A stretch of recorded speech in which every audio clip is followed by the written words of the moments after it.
আসসালামু আলাইকুম, সবাই কেমন আছেন? তা আমরা আজকে R5 M খুলেছি। তো এমটা ফুললি নিউ বাইক, কিন্তু তবুও এই গাড়িটার কাজে কামে অনেক জায়গায় ভুল আছে।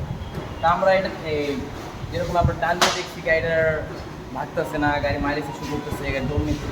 এটার মেইন ইস্যু আসলে টেবিল থেকে। তা আমরা টেবিলগুলো চেকিং করছি, টেবিলগুলোর প্রতিটা পিলার হলে রং আছে, প্রতিটা পিলার রং আছে। তা আমরা এইদিকে আসেন দেখাচ্ছি, আপনাকে দেখাচ্ছি।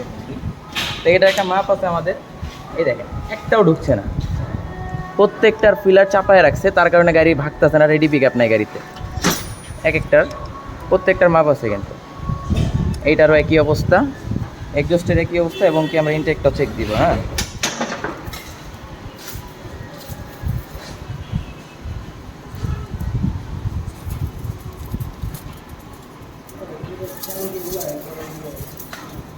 এই যে ইনটেক আমরা চেক দিচ্ছি। হ্যাঁ, প্রত্যেকটা টেবিল রং করে রাখছে, হয়তো ফিলার গ্যাস দিয়ে মিলাই নেয়, তাদের হাতের মাপে মিলাই দিছে তাদের অভিজ্ঞতা হিসাবে, কিন্তু এটা কিন্তু রং।